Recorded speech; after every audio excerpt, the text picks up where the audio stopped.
Good morning, everybody, and welcome to the Let's Talk Morning Show with me, John, and Dennis. It's the weekly show where Dennis and I get together and we answer your questions. And we only got a few questions this weekend. We kind of like that, right, Dennis? Yeah, I like top 10 questions. I feel like it gives us a little bit more time to focus and hone in on, exactly why we picked the things we did.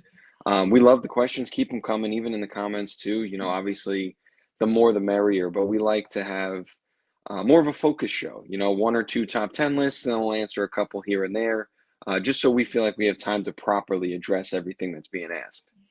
Exactly. And we did have a question like from somebody who got here before. And hey, John and Dennis, does anyone in your family smoke cigarettes? And my mother, lifelong smoker. Yeah, so she still smokes. You could argue she's almost a cigarette now. It's been her almost her whole lifetime. That's all right, that's fair. I don't think anyone on my side does. I know a lot of people did growing up because we were just kind of talking about they were in that generation, where Mhm. everybody smoked at some point. So, I think my parents did. I know my in-laws did at some point. Everyone I feel like at some point did, but no one currently smoking cigarettes. No. Yeah, same with me too. And yeah, I never really got into cigarettes because of my mother for that very reason, because it's really the post stench that I don't enjoy about it. Yeah, I had a lot of friends growing up whose parents did smoke, and you could tell that they didn't want to be the one who had to drive the friends' places. We'll say that. Yeah, especially if they were gonna like just crack the window. Yeah. Yeah. Oh man. So we got some questions we're gonna get into. I'm just gonna add them to the stage. A movie I saw last night, guys, and maybe you'll be interested, Dennis. I saw Superman. Ooh, all right. I've heard.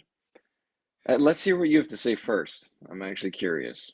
Yeah, so I actually thought it was pretty good overall, if I'm being honest. It's not perfect, but they got the things they needed to get right, they got right.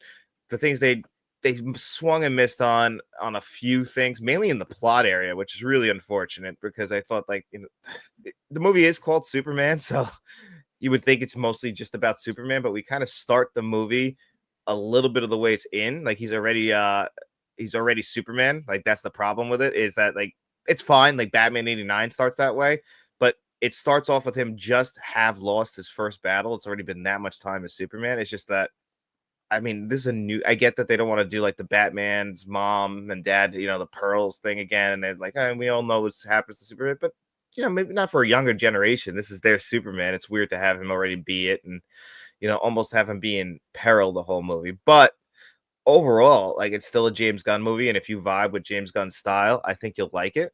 I just don't know if that is everyone's thing. Like the Zack Snyder, if you're into like the darker side of Zack Snyder, yeah, this is probably one you won't like, which is a shame because I actually did really like this, and I feel like I'm more in the minority, but it's still got a ton of flaws in my opinion. So it's not perfect, but really good. Well, yeah, that's kind of what I heard, that it was a mixed bag, like 50-50. You either loved it or hate it kind of thing. And from what you're saying, I feel like it falls into that trap of how the DC side of things has been run so poorly, I feel, and Marvel was very streamlined for a while. I mean, Marvel's obviously hitting some hiccups now just because superhero movies have been coming out it feels like every day. Um, but Superman in particular, I mean, how many times has it been remade?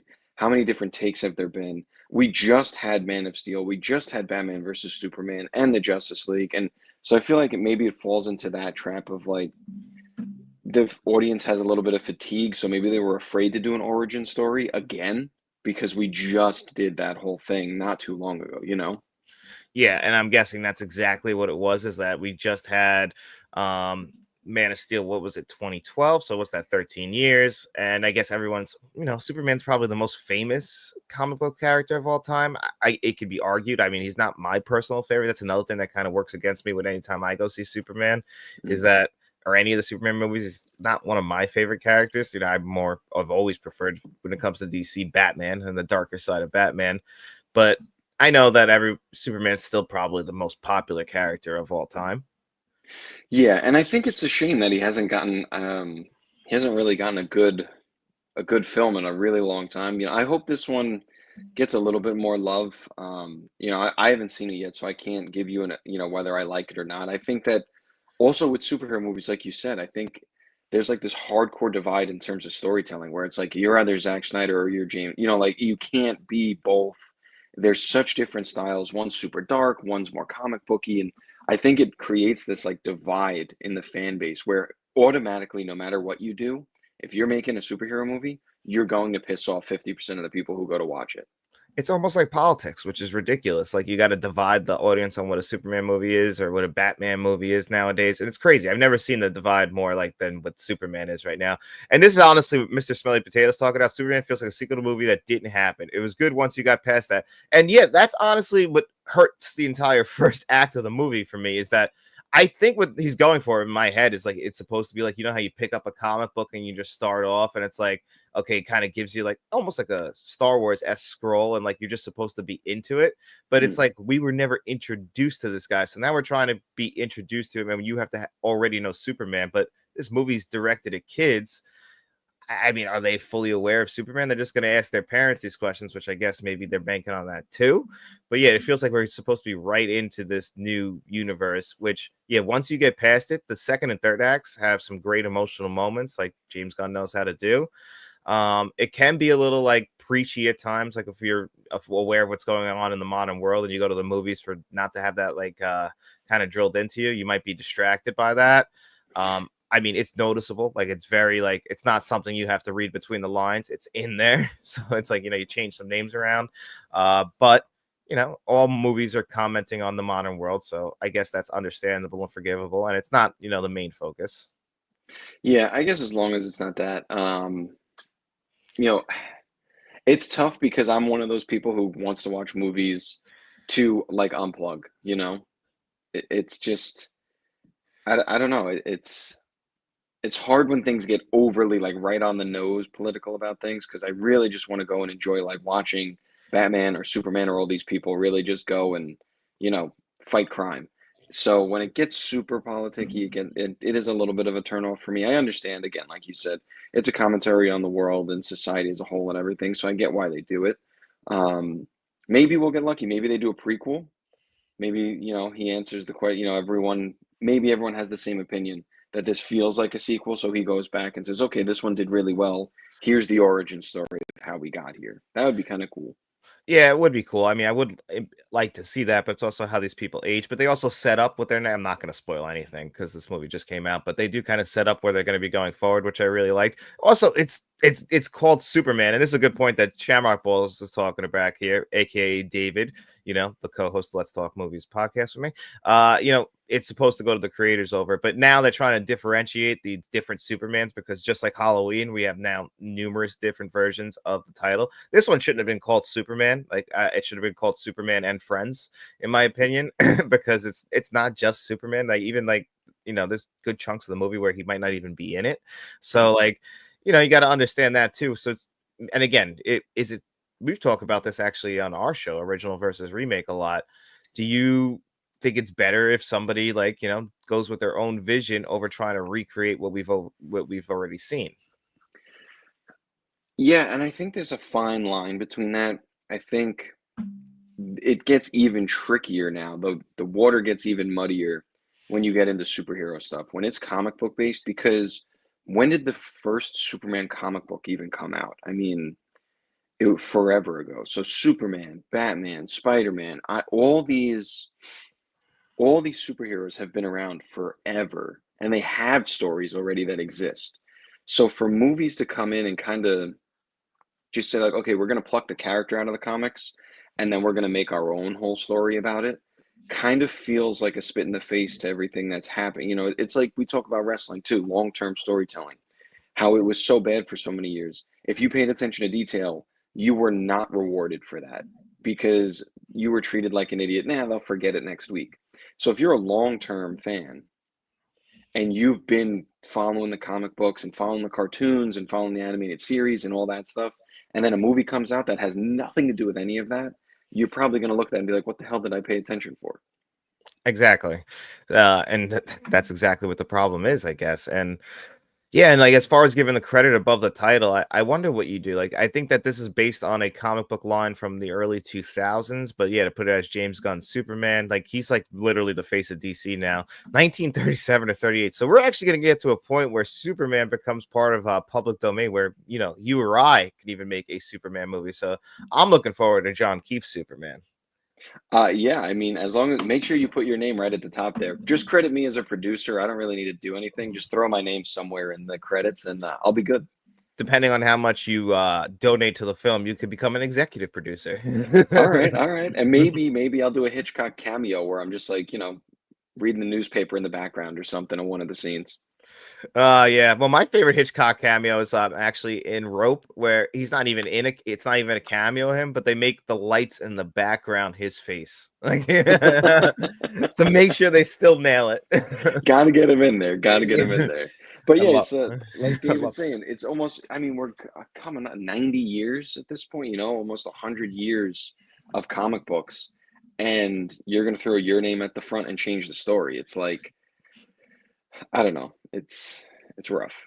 David, you do look like Lex Luthor, actually, and the new one especially. You look like a 20-year-old version of the guy they put in Lex Luthor. So when you see it on Saturday, you'll see what I mean. Like exact same body type. You're just a little older looking in a nice way. Yeah, well, yeah. Throw the nice way in there. Call this guy old. He's big Well, Gene contributor Hackman, here. Gene Hackman was older too, and he was Lex Luthor. They just went a younger route this time. Oh God. All right, you ready to get into our big question? Because why we all gathered here today? Yeah, yeah. We got two of them, right? Yeah, we got two of them, and then if we got time, we got a third one as well, which is good. I like having, like we said earlier, I like having the shorter questions because, I mean, having less because it gives us more time to focus. We don't have to rush through them. Want to Mm. make sure we give the questions the time they deserve. Agreed, agreed. So for this one, I know we both agreed that what was the number again? We went with a lifetime gross number for these. Mhm. Yeah, lifetime gross over $100 million at least. So it has to be a blockbuster. And then obviously, since the question is what are the top 10 super blockbusters of all time, I included like mostly like the big ones that made all of them, they tried to include like the most iconic ones too. That's at least how I came to the question, not necessarily like somehow like it has to be on the list, and some might be like my favorites. Yeah, and I kind of did a mix of that as well. I have some on here that are just, I mean, iconic. Everybody knows them. They are blockbuster films. Some of them are on here because personally, I just really enjoyed them or thought they were really good films. But I did stick to that. They have to have made at least $100 million in their lifetime up to this point. Yeah, I think that would like, I mean, you could even go like super blockbuster, like it could be like over a billion, but it's like what route do you go on this? So that was kind of how we do it. And yeah, David said that they should let him in for free. David, if you show up there with the picture of the Carton Lex Luthor and be like, yeah, that's me, you might be able to trick at least one or two people. So actually I need to make sure double check my number 10. So if you want to start with yours, because I want to make sure I got the amount right on this. Okay, I didn't put the dollar amounts for mine. I just No, did I the just want to research make on them. no, I just had to double check to make sure it made that 100 million. Okay, yeah. So my first one is actually a more recent one. I went with Iron Man 2008. Oh, okay. I have a 2008 one, but not Iron Man. Yeah, so I picked it because primarily because of what it did. I mean, look at argue everyone always says arguably without this Iron Man movie, the MCU as we know it doesn't exist. So, I mean, I don't remember what the gross was. It was well over 100 million, I can tell you that much, but um I also remember seeing this in theaters, and at the time, you have to remember with a lot of these films, you have to put yourself in that era where there weren't really that many superhero. We had Tobey Maguire's Spider-Man movies, Dark Knight, and like that was kind of it for a while. Like there weren't the MCU wasn't what it is. We weren't getting superhero movies every other week. We didn't have everything. Some of the X-Men movies and stuff. It was very Hollywood wasn't all in on superheroes yet. And then Robert Downey Jr. came out with this Iron Man movie, and I remember watching it thinking it was awesome. I was huge fangirling on Iron Man, loved it so much.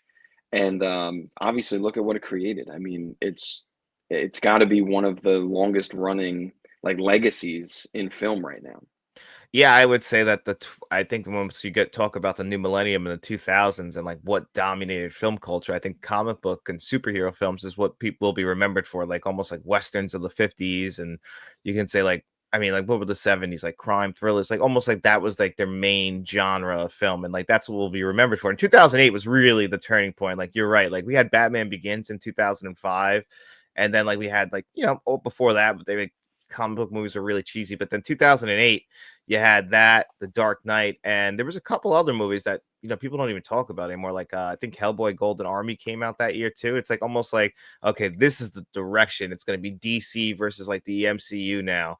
Mm. And that's the new direction of like, now every movie's got to have a stinger at the end, a post-credit scene, everything's got to be connected. So those Iron Man, almost because of that, had the first post-credit scene set up almost like the culture we're in today, where I think fatigue is here. Yeah, and that's why I say you have to put yourself back then, because I know modern day, even I just said it, there's definitely fatigue in what people, in people's opinion of the MCU. A lot of people don't really love the Marvel movies anymore, but we're going on, I mean, almost 20 years of Marvel movies at this point. So that's probably really what the fatigue is. But back then, this movie really set the groundwork for the rest of the superhero movies. And I mean, also Robert Downey Jr.'s character, the way he plays Iron Man is, I think most people, like most kids, if they saw him on the street, they would say, "Oh, that's Tony Stark." They wouldn't even know that he's not actually Tony Stark. No, I mean, he was gone. Like, essentially, you either knew him because you were younger and you knew him. Me and you, actually, it's funny, knew Robert Downey Jr., I think, without even realizing it was Robert Downey Jr. Because remember, we used to be a big fan of U.S. Marshals when we were young. Yep. And he's the bad guy in that movie. And like, I didn't realize it because, like, we were young, and then he kind of had his drug problems, and then he kind of just reappeared in like some movies in the 2000s. Then he was Iron Man, but he had this whole career. I mean, Academy Award nominated actor for Chaplin and everything, and then just disappeared. But it's like, yeah, Mike would forgive a ton of people if they show that's just Iron Man.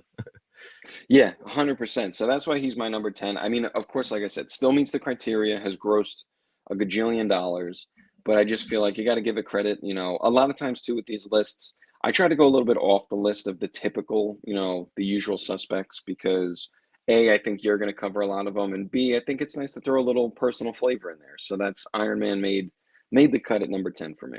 So Iron Man made $585 million at the box office on a $140 million budget. So that was pretty high grossing. And that was also not produced like now, it's produced by Disney. That was Paramount at the time. So a lot of people don't remember that. There you go. See, and that's what I mean, and that sparked it, and Disney owns it now, and everything all downhill since. Oh yeah, the mouse walks in there and takes what he likes. We'll talk about him later on our next question, actually. Yeah, we sure will. So you kind of made the defense of my number 10, because there's probably one big one that David already mentioned that didn't make my list, because I was between that film and My Heart. And I was like, what? I got to put one that I really just always loved and always consider one of my personal favorite summer blockbusters. And it made $350 million, so it counts. And that's 1994's Speed. Nice. That's not on my list, but an awesome, awesome movie. Yeah, I'm a big fan of Speed. Always been a big fan. This is where I got introduced to Keanu Reeves. So I kind of knew him as the action star, like kind of from the beginning. And this is kind of, he's pretty thick in this movie too. So different kind of Keanu.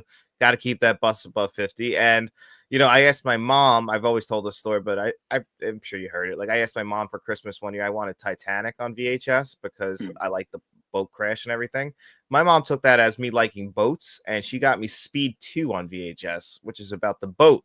And Keanu's not in it. It's not a good movie, but I got a soft spot for it.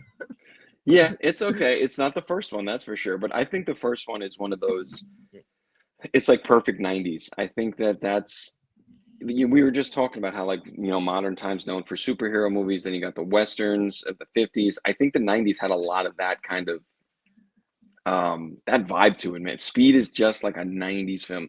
Keanu Reeves is really like, his films are all just awesome 90s films. Yeah, that's really where he shined, and we're gonna get you to see his more recent stuff, and then you'll reappreciate him. That's coming down the line. That's a tease for a video that I'm gonna make Dennis do down the line later. Yeah, no, I am excited about that. I'm very, very excited. After our conversation, I think it's going to be good. Yeah, we have a good opportunity here to label this video like first time watch for somebody, because I feel like you're one of them in the minority in that. I do, dude. Even some of the other friends that I've been speaking to, my buddy Dylan, I talked to him about it recently, and I told him, I was like, dude, I've never seen these, and even he was like, how did you not see, like, even I've, and he doesn't even really like them, but he was like, even I've seen these movies and I don't like them. What do you like? You should have seen them already. Yeah, that's a big blank spot. Yeah, yeah. So that's a empty space on the resume I got to fill out soon. Yeah, that'll be a fun one. What's your that was my number 2. What's your number 9? My number nine, an even more recent film. So sorry to all the film aficionados out there looking for blockbusters of the past. I went with It 2017, the remake. Oh, wow, that's a nice choice, and that was a phenomenon when it came out. That's a good call. Yeah, it I think it did like, I mean, are we going worldwide on how much money it, or just domestically? I think whatever, Wikipedia says, so we'll Okay, go with because I that, think and I I think think that's worldwide. yeah, worldwide, I think it did over 700 million, I think, actually. That's 704,000,000 on a Yeah, 35 to so $40 billion budget, and did Siskel and Ebert really give it 2 thumbs up? I gotta find that review now for Speed 2, but that's hysterical. but yes, that's, I mean, it meets the super blockbuster criteria by a long shot, well over $100 million in its lifetime. And no disrespect to the original It. We've talked about both of these films, love the original one, but this was just, I don't, it was, I think it was weird because remember there was that time, I don't know if it was worldwide, but here in New York, remember when there were people going around dressed as clowns and just like scaring the daylights out of people in public? Yeah, all like, and it was just people just doing this, like, not even to promote the film, which they would do like with Smile, just to like try and scare people because that movie, it was big. It really was when it came out, and me and you both like the actually a very old original versus remake. One of the first ones we did was about it, and we both really liked the original one from 1990. Yeah, it is incredible. And Bill Skarsgård too, his portrayal of Pennywise, like I've seen videos of him where he's asked to like do the smile and like do the lazy eye thing. He did all that. Like that wasn't prosthetics. He has it like the ability, kind of like, have you seen the clips of Jim Carrey when people are like, "Oh, how do you do the Grinch face?" And he just does it. Yeah, and how he does that Clint Eastwood face where he can just kind of like get his jaw like really high and like slant his eyes. I don't know how like people can do that. Like you have that is a gift. Yeah, and that's Bill Skarsgård, dude. His Pennywise, the way that he looks and he drools, he's a terrifying Pennywise. The story's great, both of them. It and It Part Chapter Two, Part Two, whatever you call it. Awesome, awesome movies. But that original, I remember being so excited to see that original one. It would, and again, it almost made $1 billion. I mean, it was a phenomenon when it came out, and it's still, I have it on Blu-ray or 4K maybe at this point. Still one of my favorites. Yeah, and I kind of unfortunately I agree slightly with David. Like I do feel like the second one's a bit of a letdown from the first one because the first one like exceeded expectations. Like I loved it when I saw it, and I was like hoping the second one could hit that. I also don't think the second one can possibly hit that just because of the story in the book anyway. Like it's just unfortunately the adults are a little bit less interesting than the children, and then the way you got to kind of end it. I think it still ends it better than the giant spider in the 1991. Yeah, well, I was gonna say, to be fair to the second part, I don't think you can really do, because, like you said, it's just something about the kid, the dynamic of the kids. It's very classic horror to have these children trying to fight this monster. And I think you also kind of hit that fatigue part where it's like, what more can you do? Now they're adults. Like it's not as interesting. Kids being afraid of the dark and of spiders and of the painting and all that stuff. Like it makes sense and their dynamic is really good. Not to knock the adults. I think you just get to the second part and you're like, okay, this is kind of just the first part with adults instead of kids now. Not really that cool. No, it doesn't work as well at all, and it's unfortunate because they did do some good job casting. I like a lot of those adult actors. I mean, Bill Hader's always great, so you know, just doesn't necessarily work entirely. But I could still always go back to him because I do enjoy it, and I always enjoyed the story in general. So Yeah. it's a great one. Yeah. Well, that was my number nine. It 2017. How about you? What do you got? This one might be a punt to a little bit higher, but I got Avengers Endgame. I don't have that one. Oh, really? I'm surprised. So this is like this goes back and forth between this and Avatar as like the highest grossing film of all time. So I felt obliged to put this on the list. Plus, I did really like Avengers Endgame, and I think that honestly, if companies weren't greedy, they would have ended the series right there and just like rebooted it and like gone a different route and just said, "Hey, that's the end of this Marvel Cinematic Universe. We're gonna reboot it in a different way, not try and connect it because I just feel like." Getting to like Fantastic Four coming up pretty soon, it's just been sloppy as hell. Yeah, I agree, and I think I think you're right. If they would have stopped right there, everything they did up to that point, because I mean, for a while there, Marvel couldn't miss. I mean, you had Iron Man, you had the new Spider-Man, you had all the Captain Americas that people loved, even Ant-Man movies people love, like everything. People love these movies, and then the Avengers movies leading up to Endgame. I think that would have been an awesome ending, and it was. It was a perfect the emotion, that just everything about it was a perfect way to end it. And this is definitely one that I didn't pick because I figured you would pick it.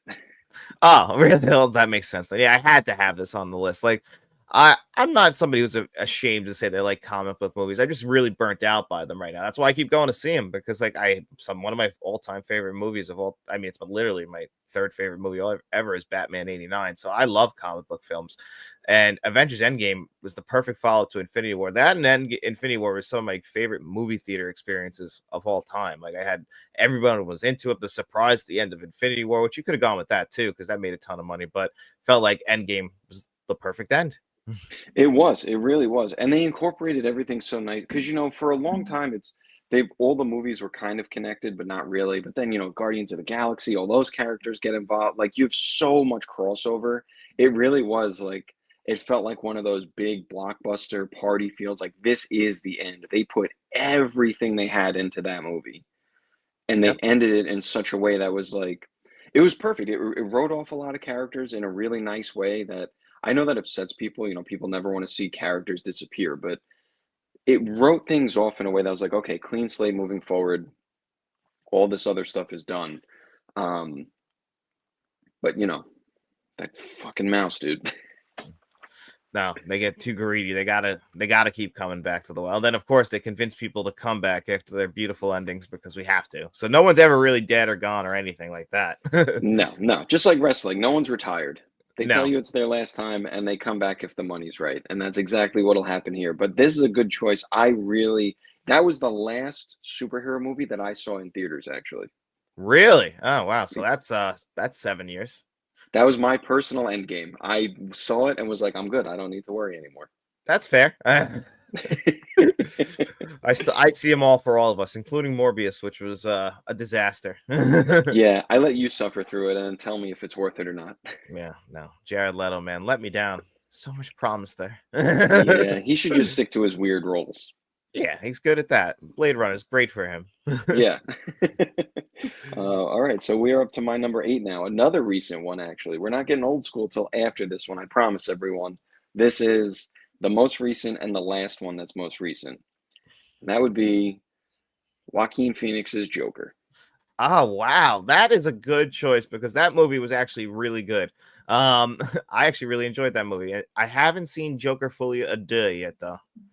I will not because I have heard absolutely nothing but horrible things about it.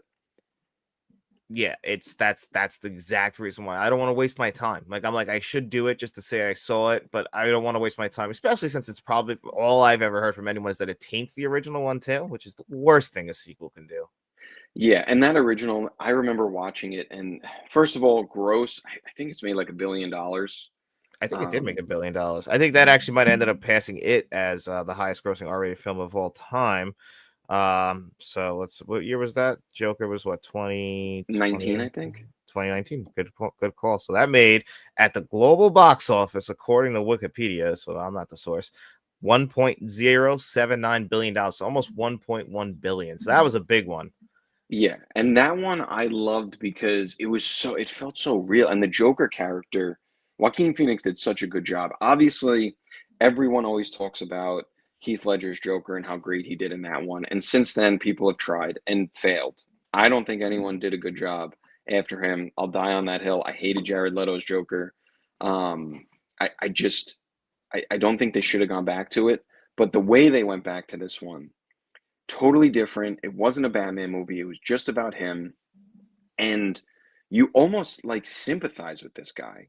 You could clearly tell that he's mentally unstable, but he's just relentlessly bullied. He's got nothing going in his life. All of a sudden, he's famous and he just plays the role so well. I will say this, it is long and it is I don't want to say difficult to get through, but there's something. It's a very like gritty feeling movie. It's slow and it's uncomfortable, I guess, is what you can say, because they're exploring like mental illness with this guy.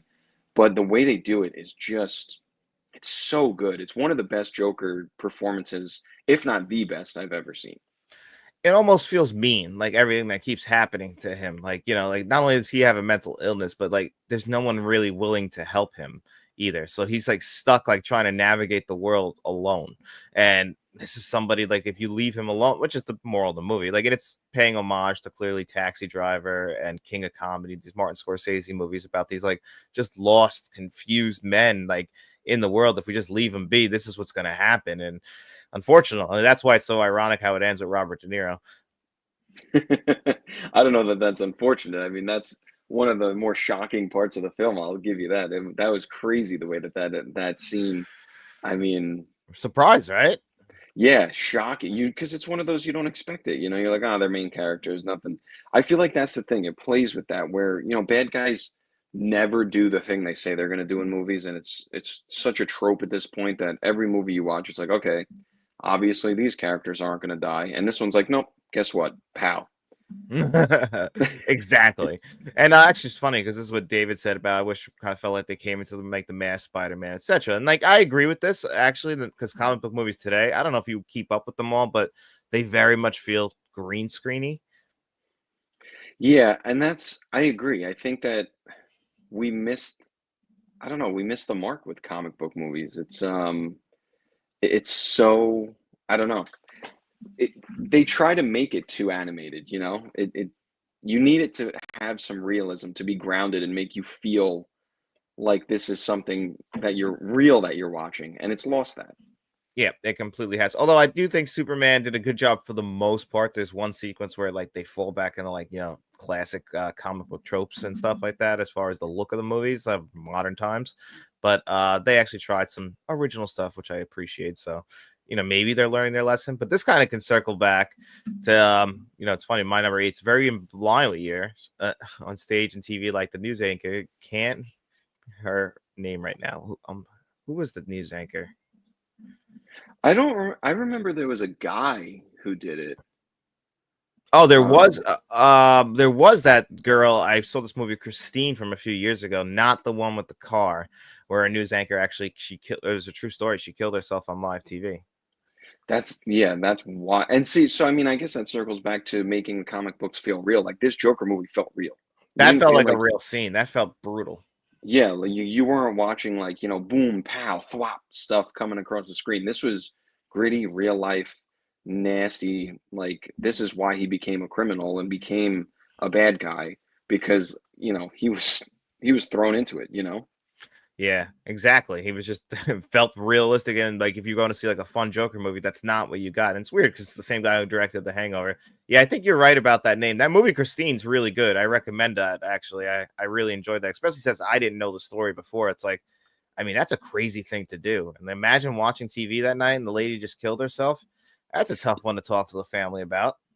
Yeah, that's not one that you want to go back and rewatch, that's for sure. No, no. So actually, my next one's kind of a follow-in with you, and it actually might be a punt. But number eight is The Dark Knight. No, I left it for you. You left it for me. Thank you. And this is actually kind of low, I think a lot of people might say, but it's just kind of how I feel about how The Dark Knight for me has kind of cooled. But when it first came out, I've told the story that I saw it 9 times in theaters, including 3 times in one day. And I got my 10 when I saw it for its 10th anniversary. I've always really loved this movie, even though unfortunately I don't love it as much as I used to. I do see some cracks in the foundation, especially in the third act now. Yeah, well, we're not allowed to talk about this movie that much because David last time was relentless in reminding us that it's a Heat ripoff. It is a Heat ripoff. But to be fair, Heat was an awesome movie too. So if there's a movie to rip off, it's Heat. Absolutely. I mean, he might even able to count for this. I got to look up what that movie made. I don't know. Michael Mann movies, for some reason, don't really, except for like Collateral, didn't really do that well. Yeah, but I agree with you, dude. The Dark Knight, it almost made my list. I did actually look it up, see how much it made and everything to see if it makes the list. The only reason I actually knocked it for the Joker, assuming you'd pick it, knowing how much you loved it. But that was another one. Like we talked about it, how it like swept the nation. Like everyone was seeing the It movie. I feel like when Dark Knight came out that year, everybody loved The Dark Knight. That movie, everyone saw it. Everyone was quoting the Joker left and right. It really like took over the world when it came out because it was just, it was, it was, it was such a great movie. Yeah, that was one of those, like, one thing about Blockbusters is everyone's going to see it. So, like, that's the community aspect. And I felt like one of those films where everyone wanted to go see The Dark Knight. Like, that's what I mean. I was able to see it with different groups of people because everyone wanted to go see this movie. And I just had a blast each time. But of course, like, when you get wrapped up in the moment, you don't really see the flaws of the film. And definitely there were some flaws when you look back now, like, especially like the very rushed third act. Yeah, and I mean, unfortunately, the more time passes, the more you go back and rewatch it. It's unfortunately it also kind of falls off because I didn't love Batman Begins, Dark Knight Rises. I didn't love at the time, and I feel like the more you look into it, the more you realize that I don't think they really wanted to make a Dark Knight Rises. I think they wanted the Dark Knight to be kind of the end of Christian Bale's Batman and all that. So it's like in the middle there, where the more you go back to it, the less you like it, I guess you could say. Yeah, which is a shame because I just watched it. Is what's it called? I'm not gonna put that one on. That's a spoiler. But what was I gonna say? I lost my train of thought there for a second. But I was gonna say No, about that, about like what you're saying about how they didn't want to make the third one. That is true. It's just that unfortunately that does kind of notice that now in the third act, and it hurts it. But I guess it's still great. That's why I have it on my list, even if I don't really necessarily love it as much as I did. I mean, I have a Dark Knight logo tattooed on my arm because I always loved the film. It's just that, unfortunately, you got to be honest. Like, I can't lie and say that like I don't love it as much, even though I did watch it the other day, and still I'm like, yeah. I mean, there's so much greatness in this movie. The score, like, it feels huge. It feels epic. It's really like. Also, not everyone loves Nolan. I love Nolan, but I also know that he has some flaws too. yeah, and I think that's important. Like I said, with my, with my number 10 Iron Man, you have to put yourself back in that time frame. You can't look at it now with your opinions because over time things change. Their characters change. You learn a little more. You watch it more. So when you're not watching it for the first time, you start to see the flaws and the gaps in logic and the storyline issues. And you can't make this list with your modern day thoughts. You have to go back to what we were talking about. When that movie came out, everyone was ranting and raving about it. I judge a lot of movies by what's going to happen in Halloween. And that Halloween, everybody was either Batman or the Joker. Every single person in the world was Batman or Joker because that movie came out. Yep. I mean, The Office even had a joke about that out. Two of the main characters dressed up as the Joker, but it's just because everybody was doing it. Yeah, exactly. Like, so you have to remember, like, put yourself in that time. And in that time, this movie was everything. Yep. I completely agree with you on this one. So that's a good follow up to my number 8. But what's your number 7? My number 7 is one that I was not alive to witness, but I love this movie so much. This is absolutely a personal choice, and I'm going to get a lot of heat because there's a lot of movies not on my list for this one, and that is Gremlins. Oh, meets the criteria. I mean, you know what? Someone's got to talk about Gremlins because Gremlins is a fantastic movie. It barely makes the credit. I think it made like $150 million, so it But don't barely forget makes that's it. an 85 though. So no, that's a Yeah, good amount of money. Was it 85 or 80? No, it's 84. yeah. So I added it because as soon as I looked it up and saw that it meets the criteria, I was like, dude, this movie's awesome. So I put it on here because my currently I still love this movie. I still watch this movie once a year. I think it's awesome. Yeah, Gremlins is a Christmas one. You have to watch every. You actually showed me Gremlins. I don't know if you showed me Gremlins and Jaws. So because I remember you and Cody being really excited after you guys saw it. Yeah, dude, it's so good. I don't know. It's funny. I actually recently showed my wife for the first time, and she was like so grossed out by them. Um, but you know, I still love it. I think it's just such a great movie to get into.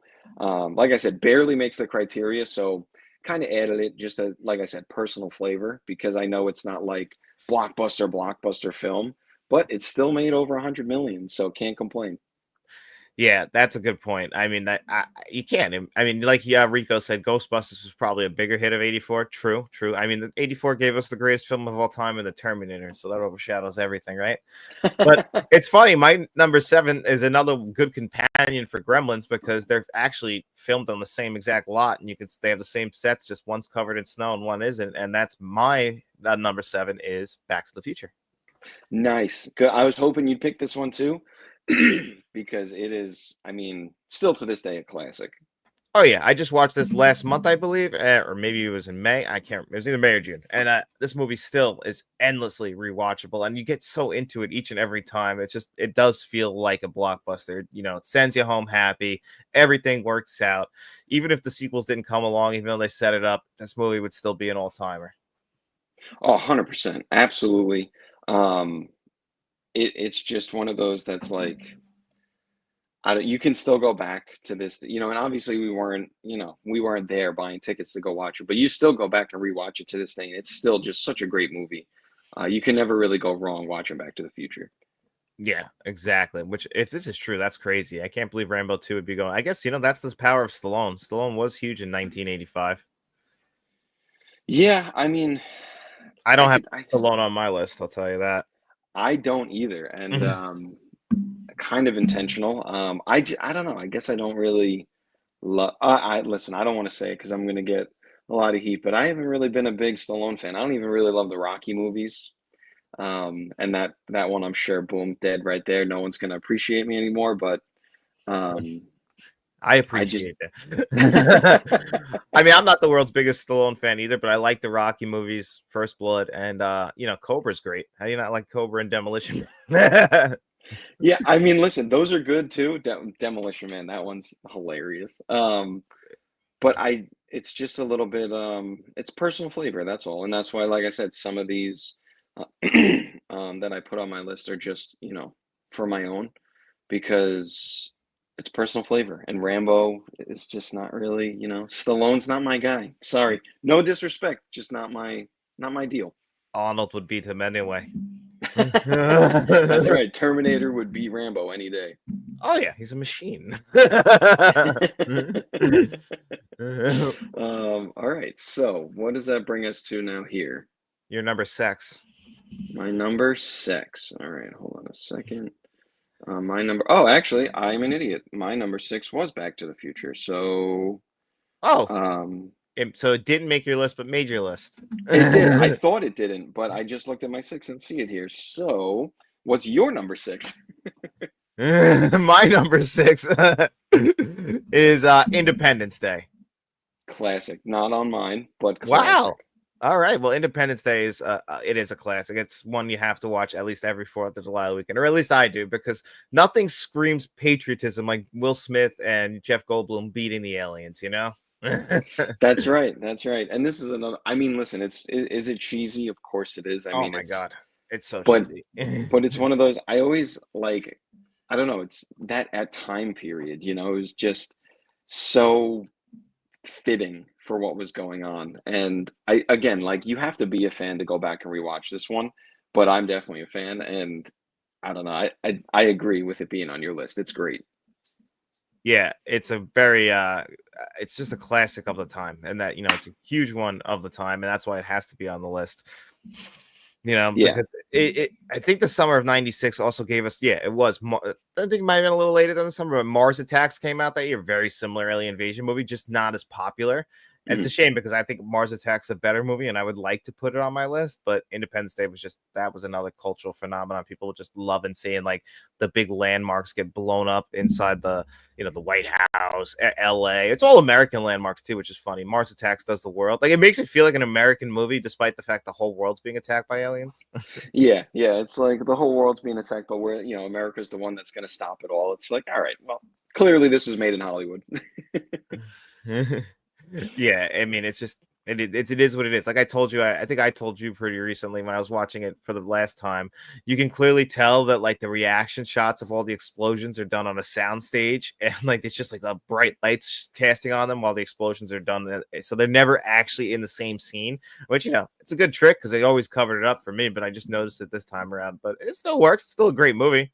Yeah, no, it's still a great movie. Still definitely worth a watch. I agree. That was your six, right? Yeah, that was my 6, and now we're up to your 5. My number five is one that I put at five only because I feel like I would lose all credibility in these conversations if I put it at one like I wanted to. And that is Jaws. Well, that's a punt. Okay, wow. All right, good. I'm happy it's higher on yours. I put it at five because I put it at one on every other list that we've done so far. So I just feel like I had to tone down my love for it just for audience's sake.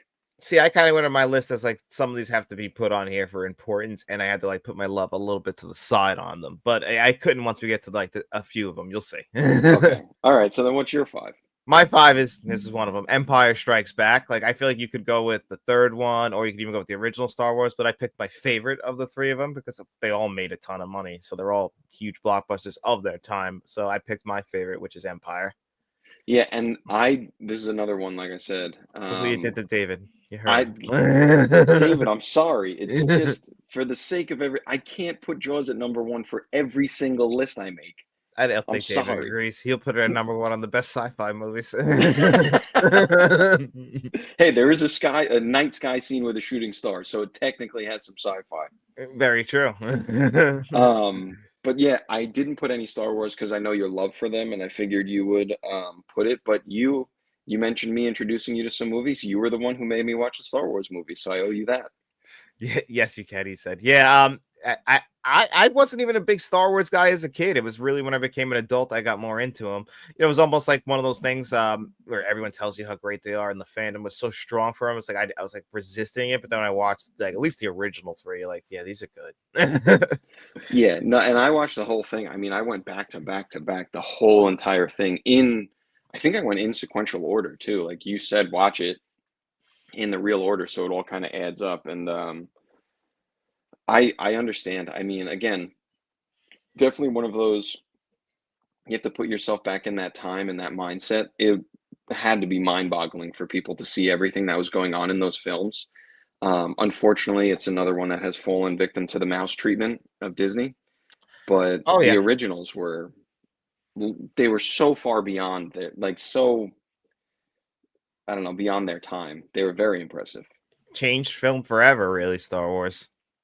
Yeah, so you can't take anything away from Star Wars, and they still have some of the most iconic characters in the world. Everybody knows the characters from Star Wars. Yeah, that you want to talk about a phenomenon. The fact that Star Wars is a lot like Jaws, like it's just gonna live on forever. And you know, the sequels, like people they were talking about the sequels on my list. So, you know, it has one of the greatest sequels of all time. Unfortunately, Jaws is just one film. This is a legacy that will live on even probably past us. Oh, 100%. Yeah. And it doesn't matter how many remakes and reboots and everything they do. It's the original trilogy. I know that the prequel trilogy actually gets a lot of heat. People really hate it. And I pointed out a lot of things to you too that I was like, dude, what the hell is going on here? But I think that original trilogy standalone will last forever. Yeah, 100%. And good morning, Jeff. Glad you can make it here, buddy. John Doe Juggalo. Make sure you subscribe to his YouTube channel. And yeah, the legacy of Star Wars will live on. And honestly, Disney did two films right. They did The Force Awakens and Rogue One. Yeah, I actually really liked it. Which one was the one with the really cool ending with Darth Vader? Rogue One. That dude, that one, I think when we talked about it, when I rewatched all of them, or when I watched all of them for the first time, I think I told you that was my favorite, which I got a lot of heat for too, because people were like, the originals, the originals. I Yeah. really liked Rogue One. Yeah, well, that was Gareth Edwards who just this guy just loves doing franchises. He just directed the new Jurassic World movie, which I thought was pretty good. All right, so he comes in and does an okay job at carrying on the legacy. Yeah, well, just like The Force Awakens, Jurassic World kind of felt just like Jurassic Park again, but Jurassic Park light. And sometimes that works, and I'll do a full review one day. Sometimes it does not work, but we'll go pretty good. All right, pretty good is fine. Yeah. So we're up to my number four now, right? Yes, sir. I went with 1998 Saving Private Ryan. Good call. That's a great one. Should have won Best Picture that year and didn't. I feel like I'm surprised it didn't make more money. I don't It's a remember how. war. It's an R-rated war film. That's a tough sell to the general public. Yeah, that's true. I'm looking at it now. It made over 400 million, so it obviously didn't do bad.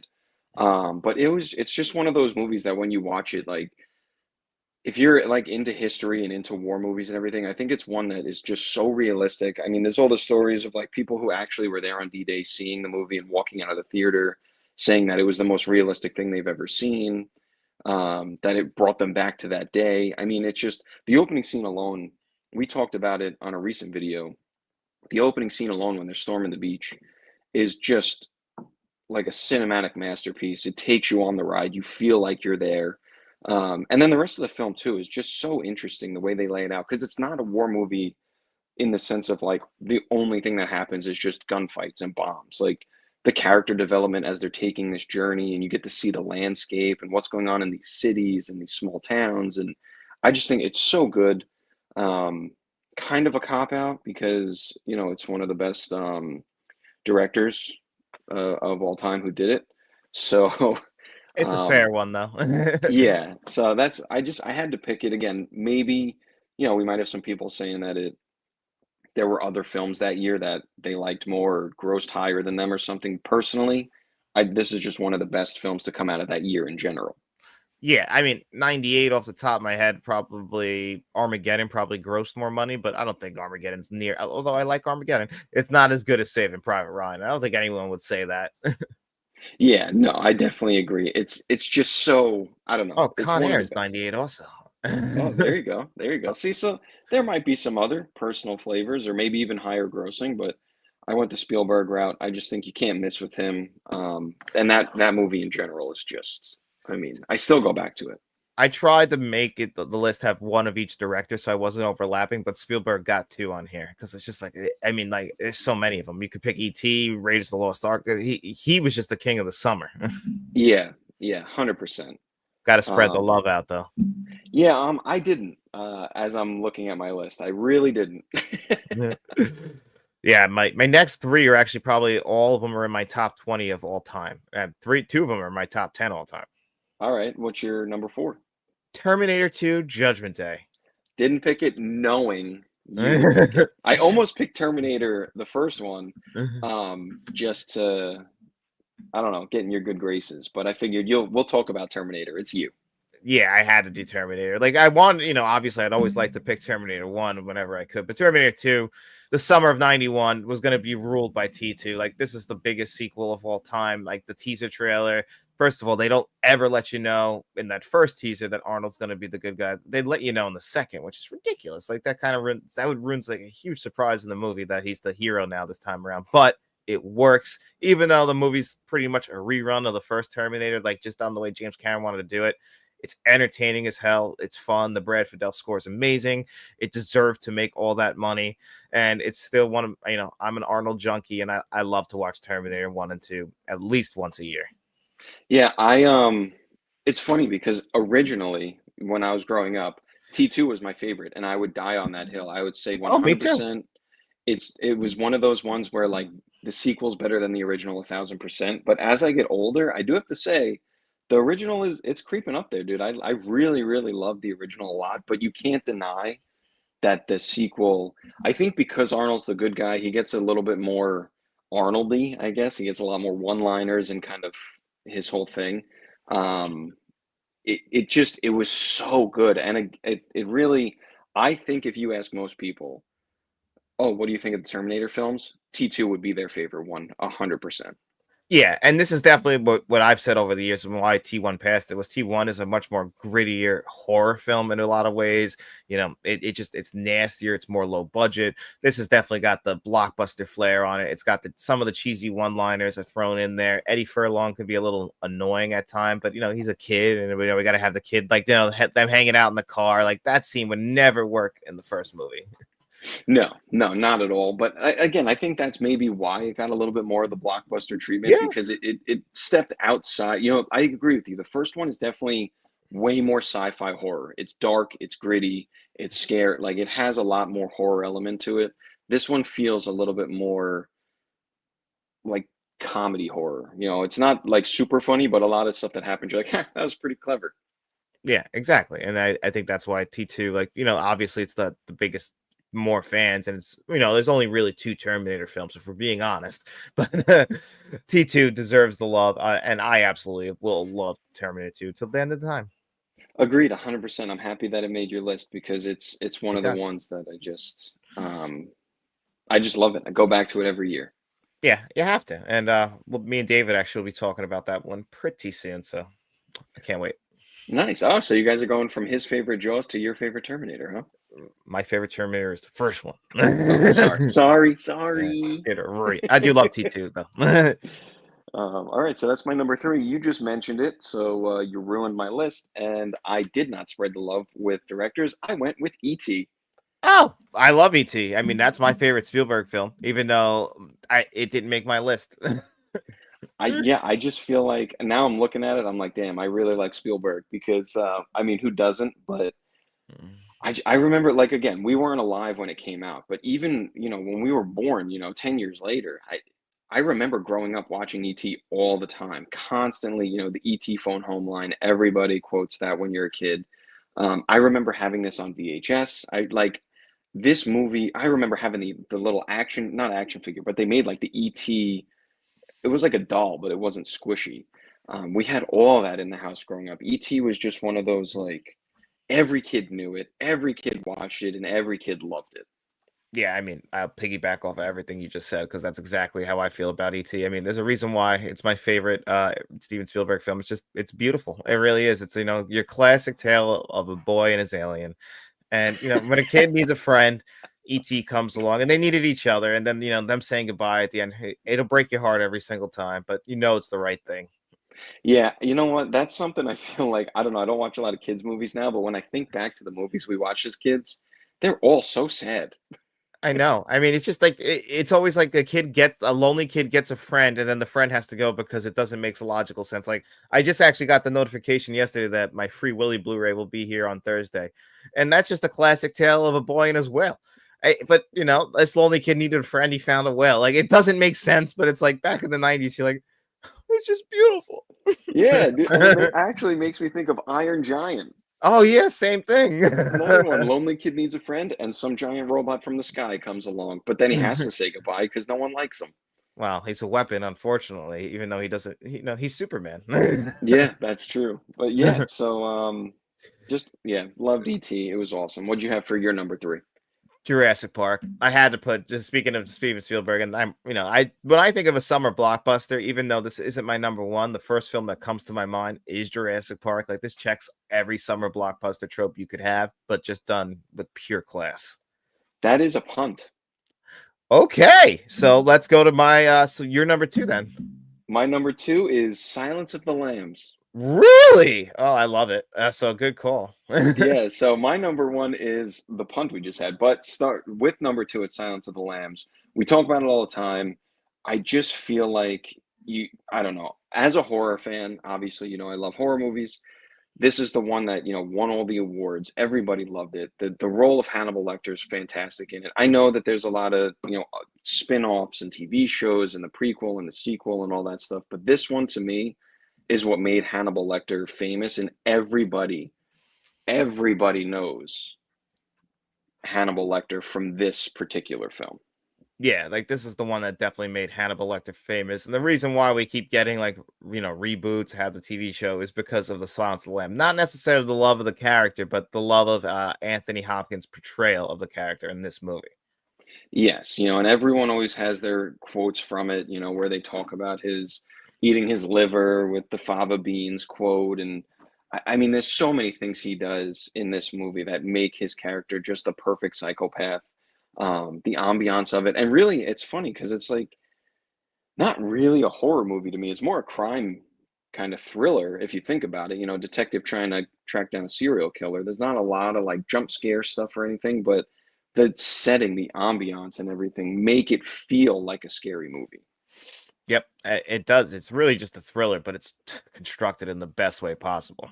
Yeah, 100%. But what do you got? Your number two. So my number two clearly didn't make your list, and that is Batman 1989. And that's because I had to make my list because this is the movie like the summer event of 1989, which you and I were not there for. David pointed out that he was, but you and I, we missed this one. But we grew up with Batman 89. I remember watching this in your house very specifically, actually, when you had the room, like, where the bed was like against the wall this way, and you had the small TV on the left side near the windows. But I mean, this is one that for me, it's just grown and how much I love this movie. It's literally like there's times when even Fate said it's like, I'm surprised Terminator's your favorite film because you watch Batman 89 so much more. I'm like, that's like just comfort food for me at this point. I just like if I'm in a bad mood, I'm like, I'll just put Batman on. I have to agree. And again, another one that I didn't put on because I figured you would, because I know your love for this movie. But it is definitely, if you look through all the Batman movies, 89 is up. It's top three, if not the number one of all the Batman movies ever made. I feel like, I don't know, it was comic booky, but not in the over the top way it became, in the Batman and Robins and all those movies. This one, it still had the comic book feel. Gotham City still looked kind of like a Hot Wheels track and stuff, but it was gritty and real. And I don't know, there's something about it that it stands out, even though it's one of the older ones. It's one of the best for sure. Yeah, I mean, I purely love it. And even like I know that people have, pointed out like how do I like Batman 89 more than like the Dark Knight and everything like that because, it is cheesy and cartoony at points, but I'm like that's kind of the reason I love it. Is that something that's like personally inside of me? Yeah. I just like sometimes I like to have fun in my movies and I prefer that. Like even like the comparison of Zack Snyder versus James Gunn's Superman. I'm always going to prefer the more lighthearted one because I just like that more in general as a person. I agree 100%. And honestly, Michael Keaton, I don't think gets enough credit. I think he's a great Batman. Like, I think he's a great Bruce Wayne too. Um, but he's a really good Batman. Jack Nicholson too. Listen, I know people are gonna say that, because every time you have this discussion, like, well, Heath Ledger's Joker and Joaquin Phoenix's Joker, all that stuff. But Jack Nicholson, you have to understand, laid the groundwork for what the Joker was. And yes, some of it's ridiculous. That little when he shakes the guy's hand and zaps him into a skeleton, all that stuff, very silly. But he played the role so well. You believe that he was a psychopath the whole time. And that laid the groundwork for what Batman and Joker would become in the future. So yeah, it's a little cheesy and a little bit more comic booky or cartoony, but you have to respect what it did because it laid the groundwork for Batman in all future movies. 100%. That's why I have it at number two. But I think I know what your number one is now. That's the punt, and that would be Jurassic Park. I love it. And why did you pick that for number one? It has to be one of the most memorable movies of my, and even though it's one that I don't go back to and watch constantly, I vividly remember watching Jurassic Park for the first time. Everything about it is so good. I've seen the documentaries on it, talking about how they had the ability to do the CGI, but didn't really want to use it that much. And there's just, and again, it's a cop out, I know, because of the director, but it was mind blowing at the time. Those dinosaurs, you felt like they were real. You were like, oh my God, they shot this at a real dinosaur park. Yeah, would you go? I probably wouldn't go, even on coupon day. Yeah, probably not. I mean, maybe if we Grouponed it and could bring a group so that I could push some people down on the way out, but not alone. Yeah, you invite all your coworkers. Yeah, John, I didn't even know you liked me. No, I love you. Like that's the first guy, the second going right in the tank. See you later, buddy. Yeah. There's just so much about it. I mean, I know you love it too, but even just the opening scene when they're moving the big crate, and there's the huge kills. Dude, oh, so good. Shooter! Yeah. Shooter! I love that. I mean, it's just, and obviously, I mean, you have the hat, you had it on your list too. I mean, the Mhm. love for this movie, forget about all the sequels and everything that's going on now. The original standalone by itself. I, it's such a memorable movie. Yeah, and it's funny that you have that at number one, which I like more than my number one, and I think you like this number one more than your number one, which is I have Jaws because I had to pick like the greatest summer blockbuster of all time, right? So we flip-flopped. I picked your favorite and you picked my favorite. Yeah, kind of like I would have like I was like you got to acknowledge Jaws because Jaws is that's the one that like turned it into blockbusters. We wouldn't even have a blockbuster without having Jaws, and that's why I had to put it at number one. Is I have to pay respect to the master. I do appreciate you putting it at number one. Like I said, I didn't put it at one just because I put it at one for every other list, but I agree that it should be number one. I mean, this is one of those swept the nation. The fear of sharks grew exponentially. Everyone knows this movie. Everyone quotes this movie. To this day, I feel like anyone who was alive when Jaws came out, if you asked them about it, they loved it or saw it and it scared the shit out of them. Like, but everyone saw that movie. Yeah, exactly. And how could you not? Like, and, you know, there's a reason why, like, it's turning 50 this year, why it's just being just renowned right now, and everyone's going back and repraising it. It's because it changed the film industry.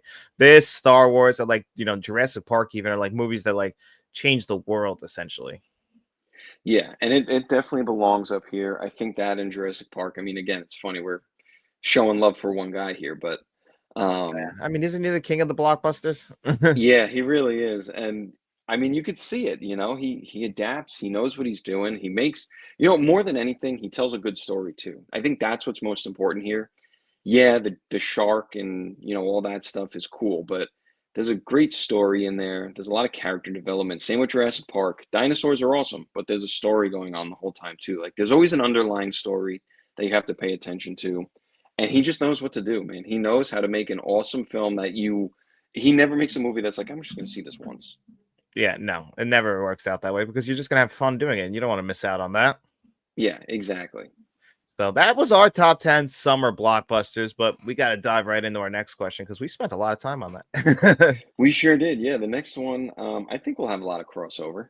Yeah, let's see. Where is it? This is it right here from Deranged Psychopath. What are the top 10 most iconic cartoon characters of all time? And we came at this, I think, similar but different. Like, we were trying to actually think of who the top 10 iconic, like the ones in history, like who stood out. Yeah, I kind of went with ones that were super relevant when we were growing up, but also ones that everybody knows. So there's a little bit of a mix on this list. Yeah. So you want to start us off? Yeah, so my number 10 is one who recently, in the last couple of years, came into the spotlight because the intellectual property was up for grabs. That's Winnie the Pooh. Oh, that's a good one. He didn't make my list. I never really liked Winnie the Pooh. I feel like everyone knows who Winnie the Pooh is, That's especially true. now since he's murdering people. Yes, Blood and Honey 1 and 2. We can make our own Winnie the Pooh movie. We should. We should. I mean, some people might only know him for that. I just feel like he's an iconic one, especially from our time growing up. He's before us too, but every kid knew who Winnie the Pooh was. You had the books, you watched the cartoons. I mean, he's Winnie the Pooh. Everyone knows him. Yeah, exactly. He has to make the list, and I'm glad you put him because honestly, I was like, I wanted to. I'm like, I don't really like him. I gotta give him a little pass. That's rude, but I get it. There's some on here I'm sure I won't have because I didn't like him either. But what do you have at number 10? Number 10, I got Beavis and Butthead. So mild punt, that's my 9. So we can talk about it. Okay, yeah. So I'm glad I was like, they were the one like fighting for the last spot. I'm like, I'm gonna go with them because they had Beavis and Butthead do the universe come out a couple years ago. So I'm like, they're still in the zeitgeist where people remember them. Yeah, and actually too, Call of Duty has a pack right now where you literally can be Beavis or Butthead in Call of Duty. No way. Do they make I it like? s- Do you hear like like what you're right? I'm pretty sure you do. And dude, they're literally like in this Call of Duty game where all the other soldiers are like realistic. They're like 2D. Oh, that's so good. That's what we should be doing with our technology. That's what I'm saying. Yeah, so that's why they're on my list actually, is because they're still that relevant that Call of Duty made a pack about them. Like that you can literally be them in their video game. So obviously they're pretty relevant in the world. No, that's awesome. I'm glad they made the list. Yeah. But yeah, that was my 9 also. So what do you have at 9? 9, maybe a punt, maybe not. I hinted at this yesterday when we were talking, but I have Peter Griffin. That is a punt. Okay, cool. Then what's your number 8? My number 8 is the man who inspired Peter Griffin, Homer Simpson. So I have a Simpsons character. Maybe want to talk about them together? Yeah, we could do that. So we'll punt that too. Okay, yeah. So what do you have at 8? Scooby Doo. Punt. All right. Big punt, yeah. So number 7 for me is Tom and Jerry. Tom and Jerry didn't make my list, but they were close. Okay. So there's my He's talking about that's my Jaws. number 7, Tom and Jerry. I feel like again, super iconic. It's hard. This list was really difficult because I really didn't want to just exclusively go with like the Looney Tunes kind of Cartoon Network-y era of cartoons, but it's hard. Everybody knows them. Everybody knows Tom and Jerry. No, everyone exactly. They're very famous. Like my mom was a big fan, so I saw all those cartoons growing up. They're classic. They don't even have to have dialogue. You get the gist. Mouse hated by the cat. Cat hates Mouse. We know why. Mouse gets the better of him usually. Yeah, I saw something recently. Someone came up with like a really weird conspiracy theory that like the cat actually doesn't hate the mouse. They're best friends, but he tries to hunt him all the time to show the homeowner that he's trying to kill the mouse because he's afraid if he leaves the mouse alone, the homeowner will get another cat who does kill the mouse. Oh, that's an So they're interesting way to look at it. yeah, so they're actually best friends, and he's failing on purpose, basically, because he doesn't want another cat to be brought into the house to really kill him. Huh. I like that theory. Yeah, so very interesting. But yeah, Tom and Jerry, number seven. I feel like everyone knows them. Yep. So this is kind of maybe a slight cheat, but I had that personal flair. I also think he's very popular. I'm going to go with Batman from Batman the Animated Series from the early '90s. One of my All all-time right, favorite cartoons. all right, not on my list, so let's chat. Yeah, well, I feel like the Kevin Conroy voice of Batman is very iconic to the point that, he and most of the other characters from that animated series, their voice actors did all the characters for the Arkham games because those are like what you think of when you think of Batman animated. Even did the voice of Batman and, Bruce Wayne in Batman Beyond. So I think that this Batman character, because this one specific one is iconic because not only did the animated series end, which is one of the best cartoons of the '90s, but then he was in the animated series. Then they kept continuing on with him and Mark Hamill. I was almost picked him as the Joker. I was between the two of them, like which one's more iconic. I eventually leaned towards the hero.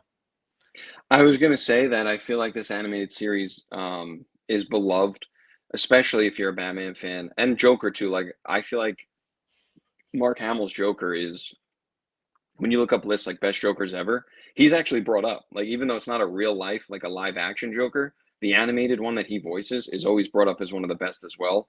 And I think the animated series is one of the almost like a gateway for, like if you're into the comic books, you get into the animated series, then you lead into the movies. But I feel like a lot of people prefer the animated series if they're like true Batman fans. They love the animated series even more than the films that come out. Depending on what it is, yeah. I mean, like the way they portray Mr. Freeze in the animated series to how he's portrayed in Batman and Robin, it's night and day. Yeah, and that's I think where a lot of stuff, there's obviously benefits or, pros and cons to each, but I definitely respect him being on here. I think also it's Batman. I mean, you can't he's iconic just a character wise, animated, live action, comic books. Batman's up there in every list you do if you're talking about just iconic characters. 100%. So that's my six, which is the punt from you before, which is Peter Griffin.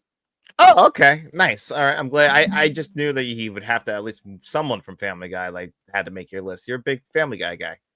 Love Family Guy, absolutely love it.